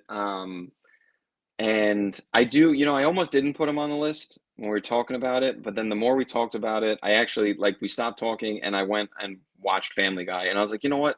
So much time has passed now that everybody knows Peter. There's that guy who pretends to be Peter in real life. Like he is enormous. I don't maybe at this point he's overshadowing Homer. There was a time where Homer Simpson will forever be a legend, but Peter Griffin and Family Guy did like, and it's I feel like it's Peter, Stewie and Brian and Quagmire. They're all really good characters, but everybody knows big old fat Peter in his green pants and white shirt. Yeah, and I mean he's gets made a joke out of everything. He's just perfect. Like the site, like you could just go online right now on YouTube and just watch Best of Peter, and there's probably thousands of them because he's the best character. I mean, Chris is on the show, but they even make a joke like when they do one of his cutbacks, like they're like no more flashbacks for you because they're always terrible. Yeah, I do love that stuff in Family Guy. They even like the one guy who works at like the convenience store who voices Archer and voices Bob. There's one where he's doing like stand up and he's like, "Hey, do you guys want to hear me do the voice for the guy from Bob's Burgers? Hi, I'm the guy from Bob." And he like doesn't change his voice. So they acknowledge that stuff. So there's a lot of characters that are hilarious, but I just think Peter, like he's got so many iconic things. People when you fall and scrape your knee, they always do a I mean, Exactly. bird is the word. Like, that would have never came back into like popularity. No one would know the Trash Men now if it wasn't for this. Yeah, and that's all Peter there. So I feel like he does have to be in there. Especially they've been going forever, dude. I mean that TV show's been on, obviously The Simpsons is longer running, but Peter's more relevant in society, I think, at this point. And I personally think he's my favorite. Yeah, that I agree. He's one of my favorites too. But I again, like, there's just other ones who I think overshadow him. Yeah, 100%. So what'd you got for number 6? Fred Flintstone. I didn't put him on here. No, I was like trying to think of the most iconic characters like throughout history. I'm like, I have to include Fred because of the 60s. Like, I think he's the most popular character of that time. Yeah, and I mean, we had when we were growing up, the live action Flintstones movie came out.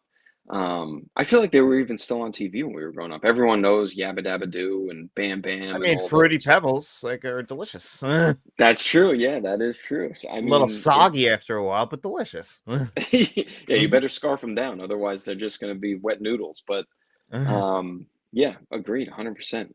Everybody knows him. Yeah, I had to pick at least. I figured I had to. I was either like, who's more popular, him, the Jets? And I'm like, it's Fred, right? He got the cereal. Yeah, 100% agree with that. Good choice for sure. What's your number? My 5 is a more recent one, kind of. That's SpongeBob. You know, I don't know how SpongeBob slipped my mind. That should be on my list 110%. In fact, I'm going to actually knock off my number 5 that I have on here because I was looking, I'm like, I don't know if that's fair in comparison to everybody else. But you know what? Yeah, that's my number 5 now. I feel like he's like he came out when we were kids, and like we've grown up with SpongeBob, and he's still, I mean, he's like everything to Nickelodeon. Everybody knows SpongeBob. You maybe could include Patrick on this list as well. I mean, all the most of the characters are iconic, but SpongeBob, he's our generation's Homer Simpson and Fred Flintstone and the Looney Tunes and all them. It's SpongeBob. He is Nickelodeon. Yeah, I mean, I tell people this story all the time. Like, I can remember because I work with some younger people who love SpongeBob too. I'm like, I remember when it started, right after the 1999 Kids Choice Award. They put the first episode on. We didn't get the rest till the fall. I mean, and then I think it was great, like iconic leading up to the movie. Then unfortunately, this I think it was Steven Hillenburg was the guy who made that in Rocko's Modern Life. He actually got cancer and passed away. And the show, I feel like, changed. Yeah, it definitely did change. I always say that the first 5 seasons are the best of SpongeBob, and I think that's why. Like, it started to kind of shift a little bit. Yeah, you notice the shift too, and it's especially now when it's on, it's not the same. But you can argue about that what's it called? You can argue that about all of the shows that are still on the air, all the animated shows, except for one, which we'll talk about in a minute. But I think they've all kind of, because they're on so long, they're not as iconic anymore.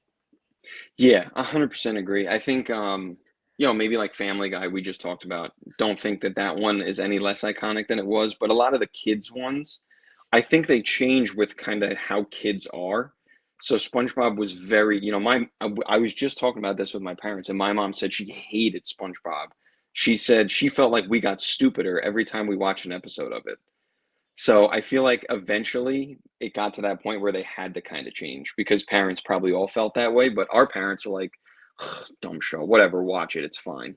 I mean, it is kind of stupid, but like, how many people like our generation will quote that and be like, come on, SpongeBob, it's science, or like, like the wallet thing still gets me to this very day with Merman or whatever the hell that guy's name was, the one who like this, he's like, this is your wallet, like he's like, sure, this is your ID, right? You're Patrick. He's like, yeah, that's me. He's like, so I found that in this wallet. He's like, that makes sense. So therefore, this must be your wallet. Sure, makes sense. Here's your wallet. It's not my wallet. Like, that's it's so stupid, but still holds up. Yeah, I love that one. Say, I guess Patrick could have been on here too, because the other one I think of too is, "Hi, is this the Krusty Krab? No, this is Patrick. I'm not a Krusty Krab." Patrick, that's the name of the restaurant. Ooh! Introduced a whole generation of Nosferatu, also. That's right. Yeah, it's so fun. Who's flickering the lights? Nosferatu. Yeah, just classic. Had to be on there. That's why he's my number 5 too, top 5, because it's quotable every single day, and it was like our whole childhood. Yeah, exactly. And good morning, Mr. William Driver. I don't know why it does that. Someone else told me that last week. It doesn't notify him. I don't know why it does that. It's confusing. Hopefully, we're on every Tuesday at 7:30 for anyone who doesn't know though. So just mark your calendars. Every Tuesday 7:30 Eastern time. We're always live. That's right. That's right. So that was we both had number five. So you want to do my number four or your number four next? We'll do your four. It was a punt from before, and that's Scooby Doo. Oh, okay. Wow, really high. Really high, yeah. I think because this was one of those just like SpongeBob. I remember me and my brother watching Scooby Doo all the time. Like we had blankets and the action figures and T-shirts and the fruit snacks. Like everything was Scooby Doo. Those fruit snacks are horrible. I hate the coating on those. They're not Wow. gummy enough for me. They're too they're the thick ones so you can bite off a whole piece. I don't know, not good. Well, to be fair, they're called Scooby snacks, so they're supposed to be dog treats, I guess. I guess Scooby can talk though. Yeah. But I mean, I just feel like Scooby. There's so much crossover too in pop culture. I mean, there's so many wrestlers who did it. There were so many famous musicians that did like appearances in the animated series. I mean, John Cena's in one of the Scooby Doo animated episodes. There's so much pop culture crossover with Scooby. We named one of our dogs Scrappy. I Yeah. mean, it just. I feel like you can't make a list about cartoon characters without mentioning Scooby Doo. And that's fair. That's why I had to. That's the same exact reason why I put him on my list. I'm like, that's probably the cartoon of the 70s, and it's still going. Yeah, 100%. So that was your number four. My number four, this is a little bit of a personal choice, but my favorite cartoon when I was a kid, when I was a young kid, and I mean, grew up right side by side with it, was Rugrats. So I picked Tommy Pickles. Classic. Didn't put him on here, but agree 100%. Rugrats, I feel like, was one of those, it was life. Yeah, I loved it. I remember being excited as a kid for the first special when we were gonna see them all grown up, before they actually became a show and they ruined it. I was like so excited for that though, and I remember even recording on VHS like when they would do a marathon of like all the new Rugrats. I remember it was like in the fall or something. They were doing all new episodes. I'm like, I have to record that because I have to see these new episodes of Rugrats. So I had to include just on personal stuff. 100% agree. I love Tommy Pickles too. Obviously the leader of the gang. Chucky's hilarious. I mean, the whole Rugrats TV show. I feel like whenever I talk to people in our age range about cartoons they watched growing up, Rugrats is 100% on the list of their favorites. It's easily top five, if not top three, for everyone you talk to. Yeah, I mean, just because if you grew up in the 90s, I feel like that was your show. Or one of 100%. them. You can pick. I was like between that, Doug, and Ren and Stimpy, but I always felt like Rugrats for me personally was higher than those. Yeah, I agree. And there's other great. I mean, listen, we talked about Rocket Power. There was Hey Arnold and all those too, but those I felt like were personal preferences for us. I think Tommy Pickles definitely is above. He's in a league of his own. Are you telling me Angry Beavers didn't make your list? It didn't, but it's Yeah. a great cartoon. Jag it. So we're into my top three now. So my top three, this is important, not personal choice. I went Mm, strictly based on the level of fame and how iconic they truly are. I did the same thing. So All right, let's. I so wonder if we have overlaps here. number three is Daffy Duck. Daffy Duck didn't even make my top 10, but that's a great call. Wow, how could you not? I mean, I could put three and two together for me because it's Daffy Duck and Bugs Bunny. Okay, Bugs Bunny also didn't make my list, and I probably should have. So that's my three and two. So we'll go into your three and two next. But number two is Bugs. Number three is Daffy. They go hand in hand because I mean most of their cartoons are together fighting each other. Yeah. But they are they are the Looney Tunes. They are in Space Jam. They're like the lead in terms of the animated characters. Everyone knows all the quotes. And what's up, Doc? And it just everyone knows Bugs. And because you know Bugs, everyone knows Daffy. I feel like you can't not put them on the list. I don't know how you didn't put them on your list. I'm going to explain to you right now. And Scream turned into Scooby Doo. Yeah, they did. And that's the adult Scooby Doo. Well, you know what it is for me? I was never the world. So it's funny you brought up Space Jam. I love Space Jam as a kid. I never really go back or have gone back and really watched like Looney Tune stuff. I liked like back in action, but it was just never like my thing. Like I like Who Framed Roger Rabbit. Like I like the movie Who Framed Roger Rabbit. So I never really was a big Looney Tunes person. And I think the ones I picked maybe were more iconic of my era, and maybe not the overall era. Like that's the thing. That's like the Looney Tunes is probably maybe should even be number one because they are the most famous. Mhm. Yeah, well, that's why I put them at 2 and 3, and that's why I did the preface of this is not out because if we were going based on just our generation, they wouldn't be on my list either. I again, even my number 1, it's not necessarily from when we were kids, it's in the world at all times, how iconic are they? And I feel like that's why Bugs and Daffy have to be on there. If you even mention the Looney Tunes, those are the 2 people know right off the bat. Yeah, that's true. I mean that those are, and then obviously Elmer Fudd. Yeah, yeah, I'm hunting wabbits. It's Wabbit season. Yeah, I mean I know it. So I just I mean that's a that honestly that's a mistake in my list because I should have at least acknowledged and paid respect. No, that's all right. That's what listen, I left stuff off because I knew you would, so it's all right. Our lists combined at the end of the day. So as long Yeah. as one of us mention them, it's fine. So my number three actually is a punt from you earlier. I remember watching Doug in the mid-90s. Love it. Yeah, that's like, those were like always the big block. Ren and Stimpy would be there. And my number three is a punt from you earlier. You said Homer Simpson. I actually picked Bart Simpson. Okay. All And right. I'll explain. And that's because if you remember commercials in the 90s, Bart was always in them. Like, and also like even in theaters, like he'd be like in the infomercials before the movie would start, but like Butterfinger BBs. Like I feel like he was the more iconic character over Homer. I could see that. Yeah, I could definitely see you putting him there. And I feel like he has a lot more quotable things. I mean, really, Homer to me is just dope.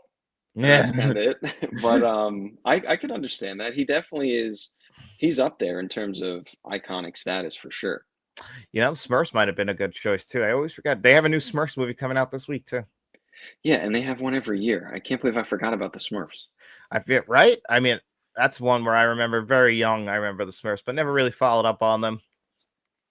I think that's the big thing with this list too, is like I did go iconic, but like the Smurfs is one too that I never really watched. So like I know of them and didn't watch them. Like even Bugs and Daffy, like I said, I'm not a huge Looney Tunes guy, but I know them and I watch them a little bit. Same with like The Simpsons. I know Bart. I know Eat My Shorts and all that kind of stuff and all the commercials he was in. Same with Homer. I know all the donut jokes and played the Simpsons game on Xbox and all that. But Oh yeah, Hit and Run was great. yeah, um, but I never got into the Smurfs. Count Duckula over there. I don't think we had Danger Mouse. I can remember it, but I don't think You see, I was mostly Nicktoons, and I think that was my biggest flaw. I tried to think of all the other channels as well and be fair because I also really liked adult animation from a younger age too. Yeah, I think that was a big thing. Like I feel like because when you're younger, you don't like really do research. You just kind of like your parents turn on the TV and they're like Nickelodeon's for kids. Yeah, and So that's they it. put Nickelodeon on, and that's what you watched. You weren't like 6 years old going, let me channel surf and see if there's something else on. So the list is a little limited. Yeah, exactly. So now I guess we're up to your number two since we just discussed some of the most iconic of all Well, times. no, my two was Bugs. We talked about it. Oh, So so what's your then two? my number two is Eric Cartman. Ah, I didn't put him on here, but that's a good one. Right? I mean, I was thinking I got to pick a South Park character. Is Kenny the most famous because the dying thing, even though they moved away from that? I'm like, no, it's Eric. He's the most famous. He's the most obnoxious. He's the one, he does the craziest things. He killed his own father. Like, he's nuts. Yeah, and I mean he's definitely the most quotable. I feel like growing up, like especially like middle school, high school age, all of his, Screw respect you my authority guys. and I'm going home. yeah, like everyone quoted. Yeah, so 100% agree. And South Park, I mean, I feel like maybe it's not as popular now, but it had like a boom when we were growing up where everybody watched South Park. Yeah, that's why I had him because we literally were there for that era of like almost where everything kind of like crossed over, even the kid stuff. Like, we shouldn't have been watching South Park as kids, but we were. Well, and that kind of like wrestling, same thing was like it was like raunchy and we were young and Mhm. like it was all there. And it was just all at that right moment in time. And Eric he was the leader almost. Yeah, it was that car crash TV they call it, all that Jerry Springer kind of stuff, and that was the Attitude Era of wrestling. That was South Park, Family Guy, The Simpsons, all that stuff, and we were there for it at its peak, which I think was a great time. Yeah, it was a good time to be alive. Just before cell phones. It was a blast. I miss that era. Yeah, me too. Me too. But So my number one is not on that. It's very childish, and I picked it because Basically, this cartoon character dictates everything that happens in the world today. I wonder who it could be. Freaking Mickey Mouse. Mickey Mouse is my number one also. There we go. Because he's such a dick. Oh, boy. Yeah, he's an asshole. I just feel like Disney owns everything in the world, and Disney is because Mickey Mouse. You really gotta just you can't not say he's the number one cartoon character of all time because I mean, the things that were built off of his back are still running everything in the world today. Yep. That little mouse has done so much. I mean, that's kind of like what I was saying earlier. I'm like, who would have thought that this cartoon character would like now be like the symbolism of like greed? It's crazy. Yeah, it's wild, and you see things like and I haven't been to Disney in a long time, but I mean, 8 years ago maybe I went, 9 years ago, and when you walk around, they like really lean into that. They have stuff like shirts that say all this started because of a mouse or something like they really lean into the fact that what was it called, like Steamboat Willie or something were the first Yeah. ones. And that's getting a horror movie too now because that's in the public domain. There you go, perfect. So I'm sure that'll be. I can't even say good because Winnie the Pooh Blood and Honey was really rough, but um, it's just crazy that like this little cartoon mouse who was silent, I think, to start. Yeah, because it That was was so it. early on, like 100. It's over 100 years ago now. Yeah, it was such a different time. And it's blown up into this mega empire that owns everything you can imagine, has all these theme parks all over the world. It owns Marvel and Hulu and like ESPN, like all this global conglomerate because of this freaking mouse. I know. And that's where South Park has a great one where they have Mickey Mouse on there and he's like literally like a dictator. He's beating the shit out of the Jonas Brothers, everything, telling them to fall in line. Like, basically like he's a corporate overlord now. He's a symbol of corporate overlords. It's Mickey Yeah, Mouse. that's him. Yeah, and you grow up with him and it's like he's so innocent and so like, oh, for the kids, but no, he's not. No, absolutely not. He is greed and hunger. That's all he is. Yeah, he feeds on our souls now. Yeah. But I'm glad he was your number one too. I thought maybe it would be, I don't know, something different, but I think you can't not put him at number one. No, when I saw the question, that was the easiest one for me to fill out, and then I had to think from there on. I'm like Mickey Mouse number one because I mean, my God, like you can't even escape the mouse here. There's amusement parks that are basically built around what his back built. Yeah, 100%. So number one, good question though. I think, you know, if we could have tailored it, we could have had a discussion about 90s characters but of all time, I think we did pretty good. Me too. I think we did good on that. Do you have time for the last one, or you want to save that for next week? We could talk about it for a second. Yeah, I have a minute.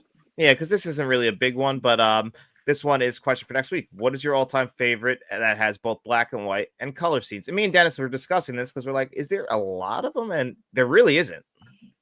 Yeah, I feel like we quick talked about it and you looked it up and we only really found like three examples of, there might be more, but three, like, I guess, like popular examples of a movie that cuts from black and white to color. I don't think this meant like it was shot in black and white and then got a color release. Like in the same movie, it changes, right? That's how I interpreted it. Because I mean, there's only a few movies I know that actually did that, and like big one is why am I drawing a blank on it? Like Wizard of Oz. no, It's a Wonderful Life, where they had it was all black and white, and then they colorized it in the 80s. Okay. All right. Pro Yeah, I family. guess, Disney but is whatever gets them more money. yeah, 100%. Um, the only ones we could think of were what, like Schindler's List, Wizard of Oz, and Raging Bull has a sequence in color where they shot it on home video in the middle. yeah. So I feel like it's not a very common thing. So I feel like the simple answer is Wizard of Oz because it kind of was shocking to people, I guess, at the time, right? I mean, that was like one of the most magical moments in film history is when they open the door and you see color. Yeah, and they really went all in with the yellow brick road, and all it was very colorful. They weren't just like, "Ah, we'll do color. Here's a black paved roadway." They were like, "No, everything is shiny here." Yeah, it's beautiful. Yeah, so I think that would have to be the choice, just because I mean, I know we've had this discussion too. People credit it as the first film in color, which is actually not true, right? No, that's not true. That's just kind of where color got famous. It's always that way in history. Like I always say, this was the first of them to do it, but it's really the first one to get noticed by the mainstream. Yeah. But to be fair, they did it really well. And I mean, even when you watch it to this day, the black and white scenes look great, but then the color comes through and you're like, oh, wow, okay. So I would understand if imagine you're sitting there. Again, we talk about it on every list we do. Put yourself in that audience's shoes where you've only ever seen a black and white film. And then all of a sudden, this door opens and boom, everything is bright and vibrant. It had to be shocking to people. And I mean, obviously set the stage for the future. Yeah, and actually, you know what? That would have been really cool if they would have done that the remake. And actually, I think in Psycho 2 they do that off the top of my head, where it starts in black and white and quickly changes to color. I should be able to remember that since I just watched it, but I think that does that also. Okay. Yeah, we'd have So to do a little more research into it. I just feel like it's not a common practice, especially not now, because if someone picks to do a black and white movie, it's usually an artistic choice that they like we talk about the lighthouse and everything, like they're doing black and white on purpose because they want scenes to look a certain way. So they're not going to switch to color. exactly, But exactly. I agree.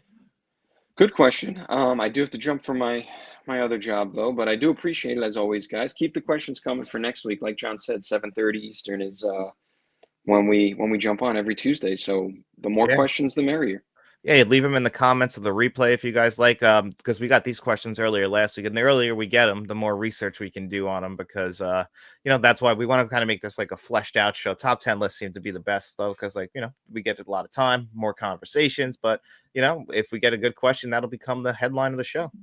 Yeah, yeah, we like them a little early so that this way we have time in case we have to rewatch some things or watch some new things. We have only a week to do so, and if it's a top 10, that's a lot of stuff to rewatch. Yeah, exactly. It's a lot of stuff in the 1 week. Yeah.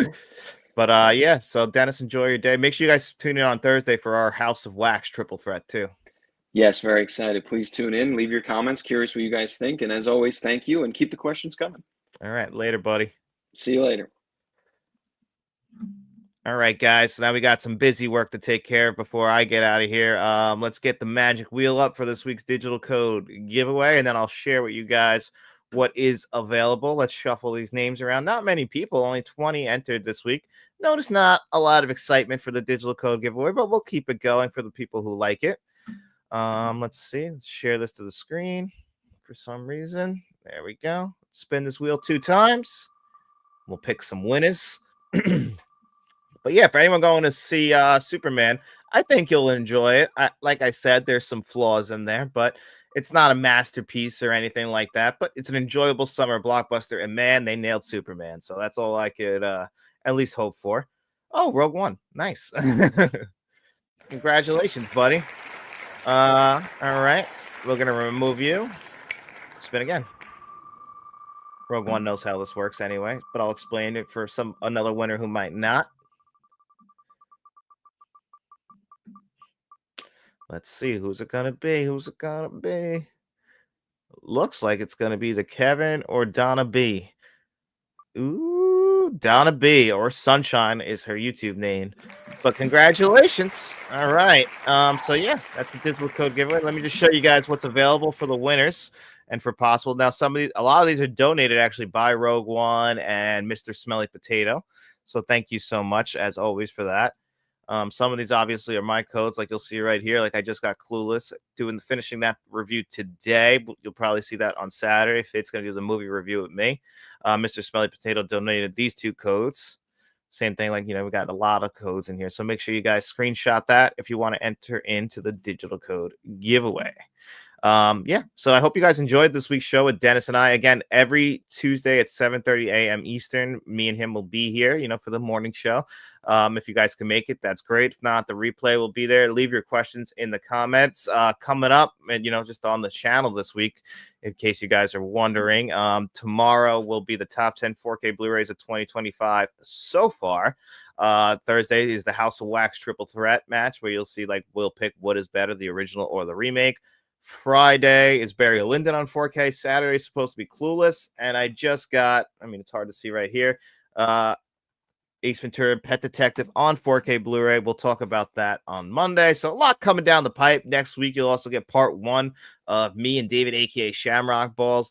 we're going to be breaking down Heat. So that's a long one. We hope you guys can watch that next Friday. And, then the following Friday will be part 2. But yeah, make sure you guys are subscribed and like, share, and subscribe. Tell your friends, the whole thing. And I hope you guys enjoy your day. I know it's Tuesday, still early in the week, but make it a good one, guys. And I'll be seeing you around.